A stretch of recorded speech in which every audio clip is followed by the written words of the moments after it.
Cuba came to Miami and killed 50,000 Americans, should we cut off their water? Answer the question. No, absolutely not. Okay, I disagree. You think we should cut off water to people? If the Cuban government came and killed 50,000 Americans, which is the population equivalent, right? Sure. So 900 Jews would be 50,000 Americans. Yeah. I would completely support war against a country that kills 50,000 Americans. Cuba is the same, about similar distance, right? So yes, I would restrict food, water. It would be all out war against a country that touched our homeland. Well, Wonderful and beautiful and glamorous, and this is excellent. It's all crummy. It's all hell. And they invited hell. And something that we like to gloss over as Westerners is we get to live in a very peaceful society, relatively, and we don't realize that sometimes you need a Dresden. And that's a really hard thing to swallow. We cannot allow ourselves to get into another Middle Eastern quagmire that Lindsey Graham and Nikki Haley and Mike Pence might try to get us into. Hi guys, welcome back to my YouTube channel. So guys, if you are new here, please subscribe to my YouTube channel. So today I'll be reacting to Charlie Kirk tear into anti-Israel students. So guys, please stay tuned and enjoy this wonderful video with me. I have a disagreement about the whole Palestine-Israel thing. I promise not to take up as much time as the last person who was up here. But I'd like to open with maybe like a little statement, which is that, I'm not too partial to either particular side of the political spectrum. But I think that a sad reality is when we talk about the Palestine issue, it's the Gaza Strip is 50% people under the age of 15. It's about 2 million people and about 5 to 25 square miles. And the reality of it is that Israel has said they're going to make a complete siege of the area. They've cut off electricity, they've cut off water, and that's kind of a sad reality. And the reality is they also can't leave. There's only 2 ports of entry and exit.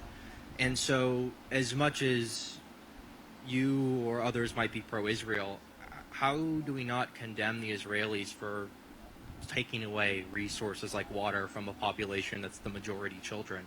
And at what point do we say that it's kind of an open genocide, right? Like when Israel, well, I mean, I know it's easy to... You realize on Saturday they killed 900 Jews, right? I understand. I understand. One side's doing the genocide, the other side is retaliating. One side's definitely swinging up and one side's swinging down. And I think that when you're a strip of land in which all of your water, airways, and electricity is controlled by a state, which you can't leave, and it gets bombed by missiles, I don't really think it's quite equivocal. I mean, obviously everyone here can condemn the killing of civilians, and that's not a debate that I'm going to have with anybody, left or right. Sure. But at what point or time, you say you criticize Republicans, but why don't we ever criticize Israel for what they're doing by turning off water? I mean, how? Well, I'm not going to criticize. Again, let me just ask a hypothetical. If Cuba came to Miami and killed 50,000 Americans, should we cut off their water? Answer the question. No, absolutely not. Okay, I disagree. You think we should cut off water to people? If the Cuban government came and killed 50,000 Americans, which is the population equivalent, right? Sure. So 900 Jews would be 50,000 Americans. Yeah. I would completely support war against a country that kills 50,000 Americans. Cuba is the same, about similar distance, right? So yes, I would restrict food, water. It would be all out war against a country that touched our homeland. Well, you know what they call all-out war against a populace of people that are stuck in an area? It's a genocide, right? And so, as much as I agree... No, hold on a second. No. First of all, if that was the case, why is Israel telling civilians to leave a certain area, number one? Well, only that are allowed to leave, hold on a second. Right? Wait, hold on. I'm sorry, what? Like, are Palestinians allowed to leave the Gaza Strip? Well, they're moving to a different location of the Gaza Strip before bombardments happen. That's number one. Number two, they're already talking about humanitarian corridors being built. Did you know that? They're talking about humanitarian corridors being built with Egypt. So there's already a plan from both the Mediterranean side and the south side. But honestly, I'm not going to overly specify this because war is a really brutal, nasty thing. And you could say whatever you want about Israel. We're not going to agree on it, right? Sure. Israel did not invite this war. No, I don't think so either. Right. Wow, this is good. Like, Charlie is a good public speaker. Like, he's really, really good. Like, I was just thinking about it because when I watched the video about the war aspect between the Jews and the other country, like, I feel so bad about the whole situation. Like, to me, I don't support war. I don't support fighting. I don't prefer we should all live in peace. Like, It's painful for them to call down water. Like, if someone kills your family, just imagine the kind of anger, the kind of thing you'll be feeling inside. I don't know if you understand. That, to me, that's the answer of the question. Because if someone can kill your mom, your dad, your loved ones, and you are okay about it, I mean, you are really, really a strong person. So, guys, let's continue. Let's see how Charlie was able to talk to this college student. Let's continue. But they have to retaliate, and war is the worst thing humans do. Here's my prayer, that Israel doesn't overreact. Americans don't send troops, and that this is short, and that the terrorists that did this are held to justice. That's what we need to publicly say. But I am not, and you're right. There are kids that are going to die. That pains me. The heaviness should be on you. But the answer is you just kind of roll over and allow people to come into your country, into kibbutzes, into concerts, and mowing down people and say, catch you next time. I'm just not entirely sure what water has to do with the conflict, Mr. Kirk. I just don't see how the Israelis, the Palestinians, the PLO, and Hamas honestly, can use water. Two things. Here's the issue. The Palestinian Authority is too busy spending $300 million a year incentivizing the slaying of Jews instead of actually going and purchasing water filtration services, all sorts of different things. Number two, so they build their headquarters under hospitals. It's a fact. They use the entire population of women and children in Gaza as a massive 2.5 million person human shield. That's sick. There are no good solutions here. There's not one that I'm going to say this is wonderful and beautiful and glamorous and this is excellent. It's all crummy. It's all hell. And they invited hell. And something that we like to gloss over as Westerners is we get to live in a very peaceful society, relatively, and we don't realize that sometimes you need a Dresden. And that's a really hard thing to swallow. But guess what?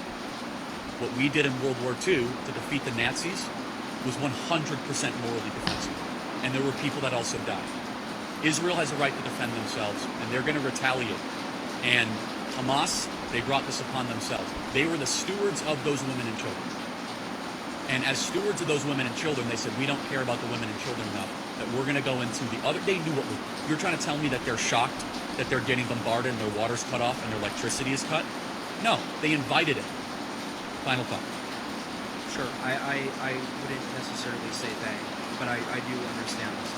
Okay. I do agree that Hamas brings up. But I think we can agree. Here's what I will say. I do not think U.S. troops, outside of very specific special forces to rescue Americans, which I'm sure you might be able to agree with, should be involved in this conflict. Yeah. We cannot allow ourselves to get into another Middle Eastern quagmire that Lindsey Graham and Nikki Haley and Mike Pence might try to get us into. That is something we can agree with, okay? Wow. Charlie, woo, this is good. Like, I love the way he explained everything to the college student. Like, Charlie is very matured in terms of explaining things to people. He's very mature. He's a good public speaker. Like, I recommend him anytime, any day. Like, he's good. You understand? When he's at fault, he'll tell you, oh, yeah, this. But when he's right in what to say, like, woo, you see him defending it. Like, it's really, really good. Like, I'm happy about it, because to me, killing of that wartime was very bad. I even cried. Like, I felt bad when I watched some of those videos. Children are dying. Even when they came to bomb the when Jews were celebrating Israel was celebrating something, they went to burn when they were celebrating. Like, I felt bad about it. Like, that's not good. Like, you killing innocent children, burning hospitals, churches and things, like, it's not right. No matter the argument you have with anyone or any country, you don't lead to war. War is not the best solution to any argument or the best solution to any conflict. Like, is bad. I feel so bad about the people that lost their life in this war and all this crisis. I feel so bad about it, because something that somebody can avoid, so somebody can live long. No, you just have to just fight, killing. That is not good. If you're having arguments with different countries, you should first of all think about your people, your society. How will they feel? You don't just have to like just keep fighting. I don't like war. I'm against it. Because I wonder what our forefathers passed through so we can be able to live the life we're living now, and you just want to have argument in another country and fight war again. Something that you know that it was so painful, you losing your forefathers and things because of war. You are coming back in this 21st century to be able to start fighting. That is wrong. I don't support it. I don't support that. I don't support being Jews and who started the issue, who fight the war. I don't support anything like war. It's not nice. So guys, please comment below on how you feel about this video. Comment below. And also stay tuned for our next video. Ngal Fashion Store. Fashion makes sense.